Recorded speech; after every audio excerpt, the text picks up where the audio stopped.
So, World War III has started. Your city lost power and cell reception. Without power, there's no traffic lights, no gasoline, no AC, no heat, no phone chargers, and no refrigeration. Without reception, there is no police, no firefighters, and no ambulances. After a couple days, your city lost water pressure, and that means no showers, nothing to drink, and no toilets. Violent armed gangs took over grocery stores. Hopefully, you managed to escape from the city, probably by bicycle if the roads were clogged with dead and abandoned cars. In my opinion, bicycles are one of the most underrated apocalypse survival tools. The bottom line is you won't survive in the city. The people that stay there the longest will resort to things like eating dogs and pigeons and rats, and maybe even other people. There'll constantly be a risk of having your things stolen. Buildings will burn when people try to start fires inside to stay warm or cook food.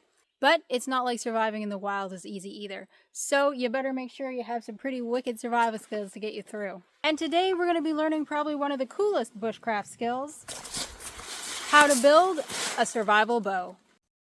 Most hardwoods will make suitable bow wood. Conifer trees will not work as bows. You do not have to use Osage orange or yew. I will be using maple because that is what is prevalent in this area. Maple and oak or ironwood, hickory would be common good bow woods in this area, but it's easy to just look up suitable bow woods in your area. This young maple tree would work. It's slightly bigger than what I want. The bigger it is, the more work you just have to take wood off. But we will use it if we can't find anything better. You're looking for something fairly straight with not too many knots. Knots won't affect your bow's performance. They'll just make it a bit harder for you to work with the wood. This one's a nice size, but it's a bit wiggly. This one's also a bit too wiggly. This is a turkey feather. Turkey feathers are what we use for fletching arrows, so you might want to pick those up as you're walking. I think we found our tree. It's nice and straight. It's a good size. There's not too many knots. It's about the thickness of a male wrist, or like my forearm. You could use the knife or the hatchet for this as well. If you needed to, you could use your knife with a baton.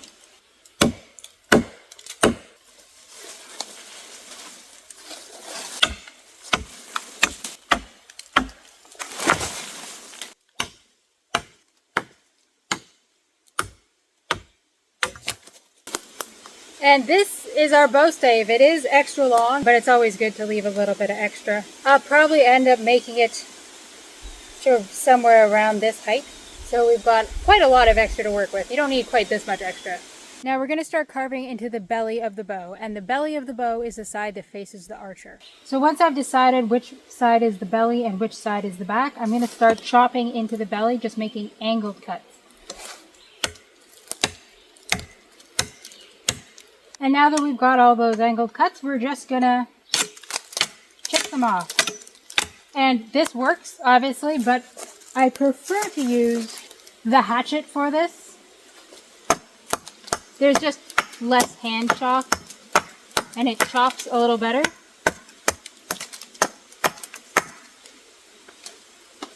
Obviously, you could do this whole thing with either one of these tools or the knife. Especially if you're like a man and you have more arm strength than me. Neither of these are the ideal tool. What would probably be ideal is like something in between these two. A hatchet that's designed more for carving and has a longer handle. That would probably be the ideal tool. But pretty much anything with a blade, you'll be able to make it work.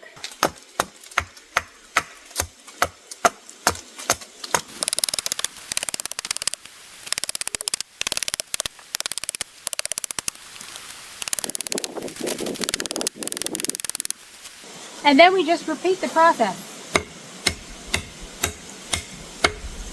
Make more slanted chops, and then chop them off with the hatchet again.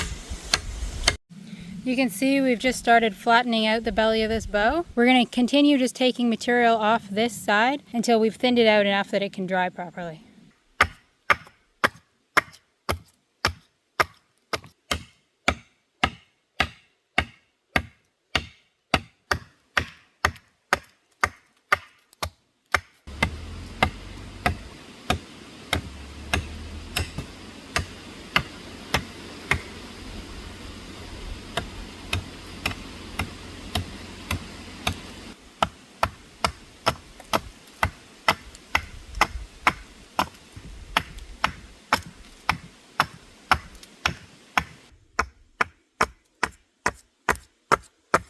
So we got a bunch of our bow thinned out. Now you can see I've left a thicker part in the middle for the handle. That's optional, you don't have to do that.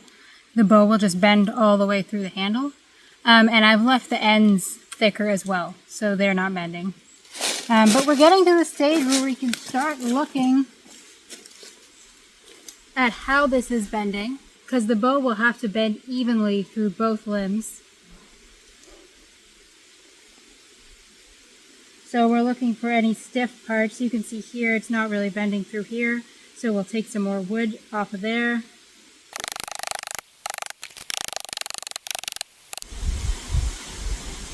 And overall, this limb is just bending more than this one, so we'll continue to take more wood off the whole length of this limb.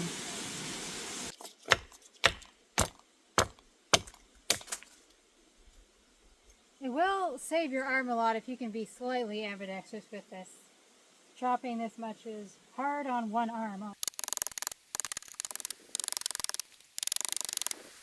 I even gave myself a blister. I'm starting to take the bark off this bow, and this is one of the most difficult parts because it's absolutely crucial that you do not make any tool marks in the back of the bow. Any little nick that you make trying to scrape the bark off, as soon as you dig into that growth ring, the back of the bow is compromised, and it will break. Once you start trying to bend it or shoot it, the fibers of that growth ring is what gives the back of the bow tension strength. And as soon as you cut through that first growth ring, your only option is to take the entire back of the bow down to the growth ring that you cut to.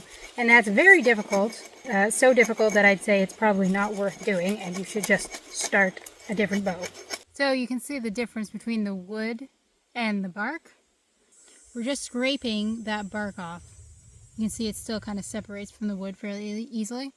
So this, we've got the outer bark, and then this kind of reddish line, this is the inner bark, which is often mistakenly called the cambium. The cambium is a mucus membrane layer, this slimy stuff that you can feel on the wood. That's the, what's it called? Fucking cambium. That's the cambium. And the fact that that's still wet is what's making it possible for me to get this bark off. It separates the inner bark layer from the wood.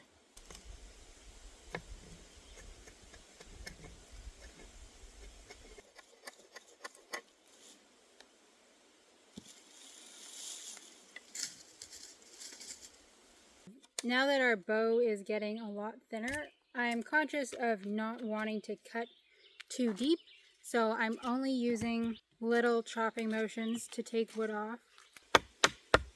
I'm trying to remove as many of the tooling marks as possible. The smoother this can be, the less likely it is it'll break. I'm also chamfering off the edges here, these sharp edges.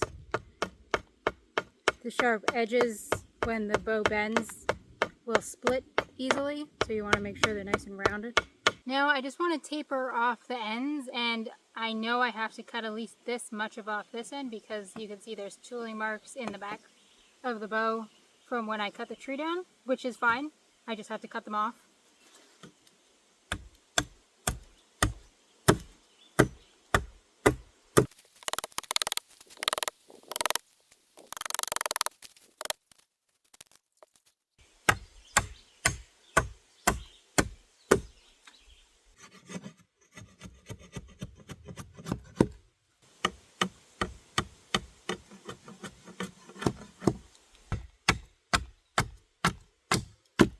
So you see how it gets thicker right at the end? Right at the end of the bow is so narrow, right, that it needs to be thick enough that it doesn't break off. So this part of the bow doesn't bend. We're going to tie the string on here. And as the bow gets narrower, it also has to get thicker so that it doesn't get weaker.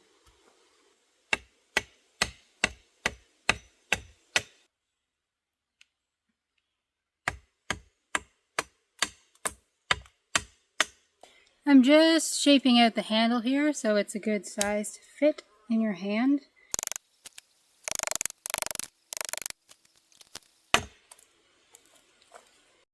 Okay, so now that we have the bow fairly roughed out, we have to make a string for it, and then we can start tillering, and that's the hard part, or the risky part anyway. This is stinging nettle. Stinging nettle has a lot of uses, particularly medicinal uses, and it's very nutritious. Great survival plant to know, but one of the other things it's really good for is making cordage. So I'm going to pick a whole bunch of this nettle, probably around 20 plants, and then we're going to start processing it.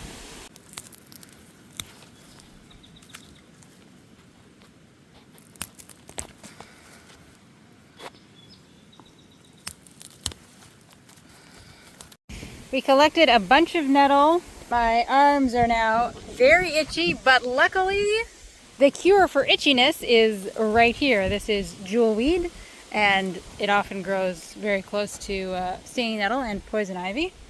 And jewelweed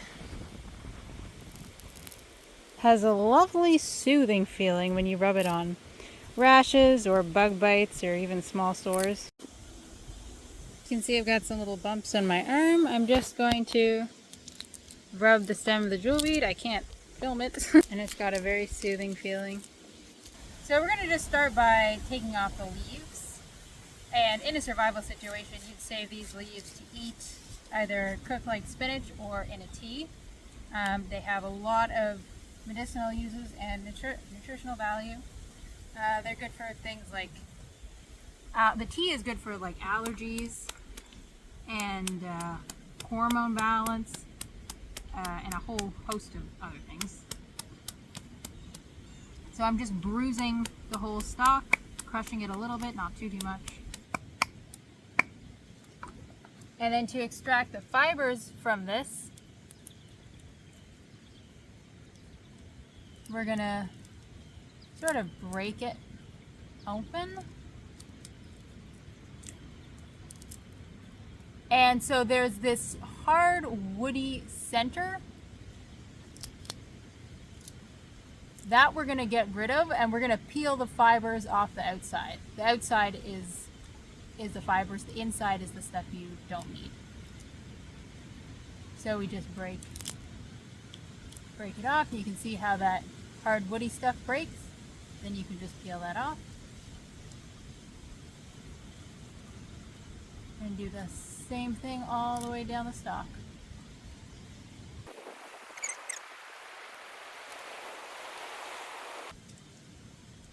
And you can see how we're left with this fibrous stuff. This can be used, we can make it into cordage right now on its own. It can be used without even being made. You don't have to twist it or anything. If you need to use it in a pinch, you could just like twist it up a little and use it to dye something, and it will hold fairly well. But we're gonna let these dry before we make a bowstring out of them, because we need a bowstring to be really strong.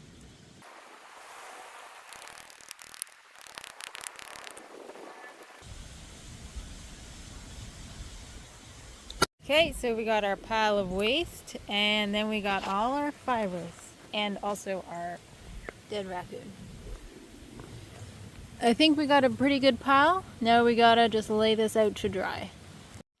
So as the bow gets narrower and narrower, we want to start being more and more careful and taking off less and less material at a time. We also want to start getting rid of all these tool marks as much as we can. So we don't want to chop the bow anymore, so what we're going to do is take whatever tool we're using and kind of start using it like a draw knife. With this one, it's fairly easy. We're just going to start taking off little curls of wood and working on those tool marks, trying to make everything as smooth as possible. And the sharper your tool is, the better this works. This one isn't super sharp at the moment. You can also, if you're using a knife to do this, you can take a stick and split it, and then put your knife in there. And now you've got a makeshift draw knife. It's a bit safer than holding onto the blade of your knife.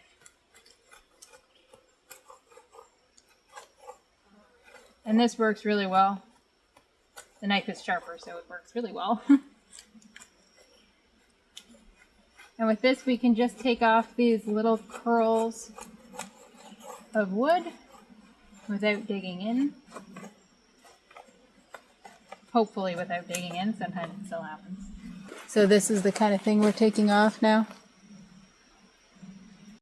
And you can see how using the knife got that limb, started to get it a lot smoother with less tool marks.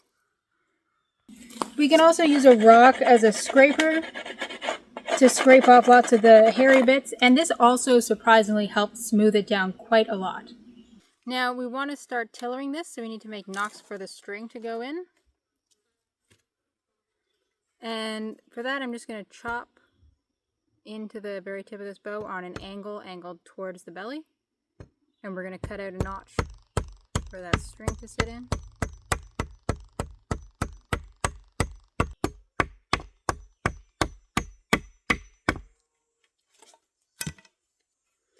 Then we can use a rock to just get some of that loose stuff out and smooth out any sharp edges that could potentially wear out the string. Okay, so that's one side, and you can see how it's kind of angled this way, just because that's how the string's going to sit. We're going to do the same thing on this side. And that's what it looks like finished. You can see where the string is going to sit. Now you can see with this bow, it wiggles around quite a lot. It follows the shape of the grain. If there's a knot, there's a lump kind of thing. And that is totally okay. You have to follow the grain. You have to go with the shape of the grain of the wood. If you cut through it, that'll weaken the bow and you could get splits off the side. Your bow can be as wiggly as it needs to be in the limbs. The thing that's important is that you can draw a straight line from tip to tip and have that line end up in the middle of the handle. Other than that, it can do whatever it wants between there. As long as the two tips and the middle of the handle line up, that's what's important. Because that's obviously where your string is going to go, and if your string doesn't line up with your handle, that's going to be a bit of an issue for obvious reasons. Now we're going to string this bow and put some tension on it so we can look at how it's bending. I've just got this piece of paracord tied onto the end with a slip knot. Paracord makes a terrible bowstring because it's very stretchy, but it'll work in a pinch. I'm just using this because our string isn't ready yet. If you were in a survival situation without paracord, you just have to wait till your string was ready before you start at this stage. So to string it, I'm just going to tie another slip knot about this far down the limb.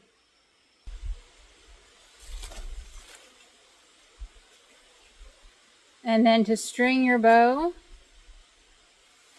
you're just going to step through the string. You're going to put the bottom end of the bow on the top of your foot. You can't see that, can you? Just like this. And make sure it's just the end. Then you're going to put the handle. Make sure it's the handle and not one of the limbs on the back of your thigh. Then you're going to grab the tip of the bow, not down here. You're going to grab the tip and you're going to pull it towards yourself while sliding your loop up. And if you hear a crack, that's really bad.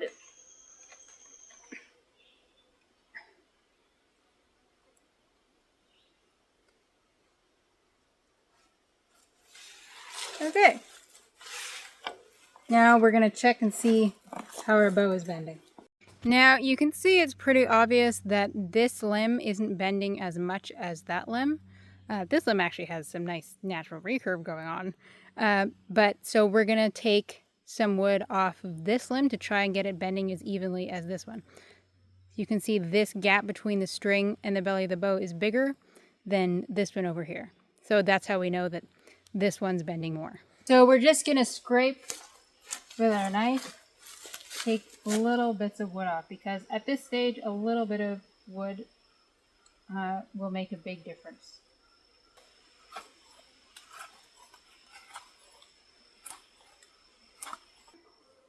This one's still bending a lot more. So we're going to take yet more wood off this side. And to unstring it, same thing. When you've got a slip knot, you just leave a quick release on your slip knot.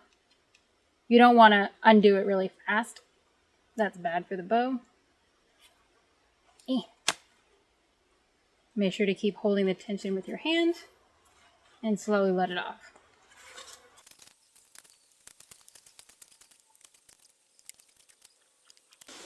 We're gonna string our bow again. I'm gonna increase the brace height this time and make it bend a bit more.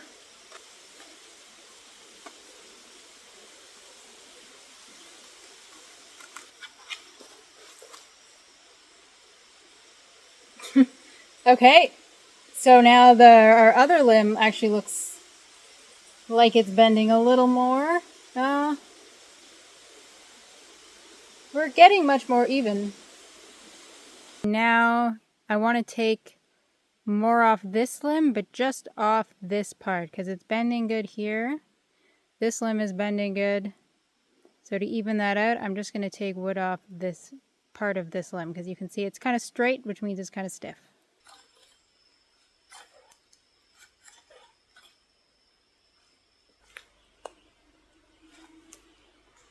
That actually looks better. Yeah, that looks a lot better than it did. This part of this limb is now bending more.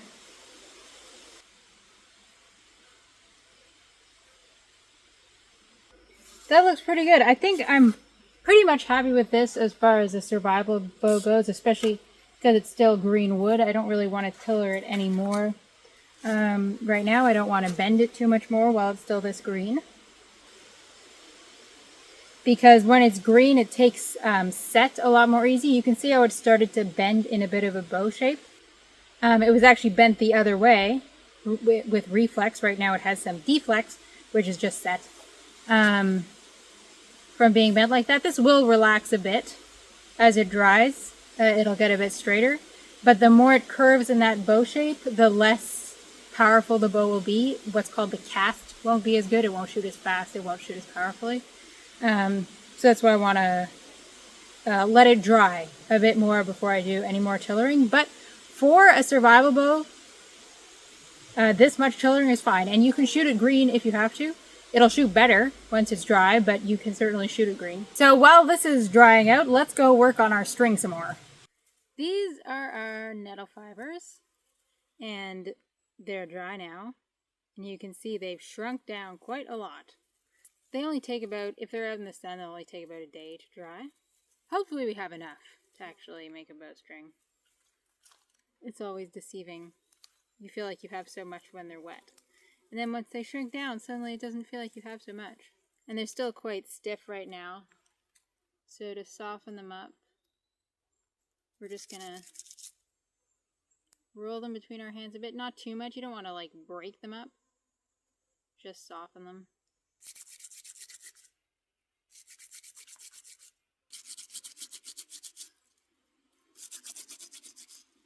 And once we feel like those are soft enough to be workable, we're going to start by folding it in half, but not in half. So leave one end longer than the other. And we're just going to twist those fibers until it wants to kink.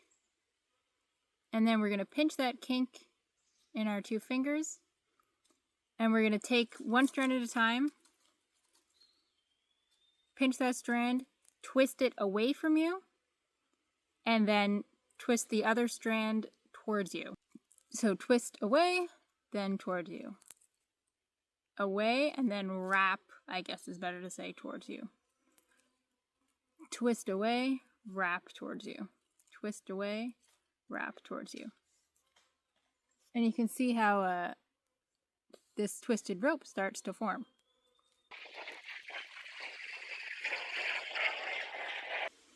And then as one of our shorter side starts getting thinner, it's really important to keep these two pieces the same thickness. They need to be the same thickness to actually give the rope itself strength.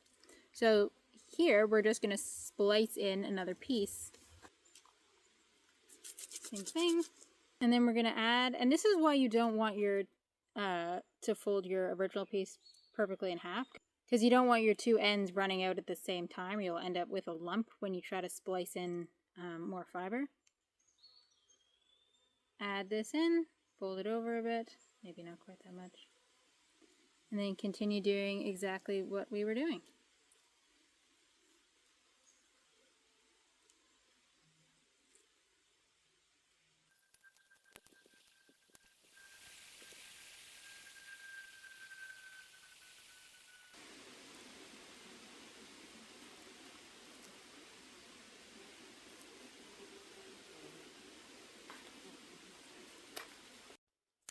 Okay, so we have our stinging nettle cordage, but unfortunately we don't have enough. I was a little bit worried about that.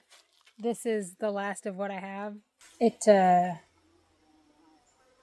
only goes to about there, so we need a little more than that. But I really want to try shooting this, so for the sake of the video, we're just going to use paracord, which again is not a very good bowstring, but it is better than nothing. Now, making arrows can be as easy or as complicated as however good of an arrow you want it to be. Like technically, if you took a mostly straight stick and made the end pointy and put a notch on one end, then you technically have an arrow, just a really bad one.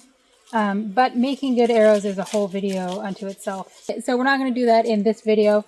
Lots of other people have made videos about making arrows, and hopefully I'll be able to make one soon. Anyway, hopefully this doesn't explode.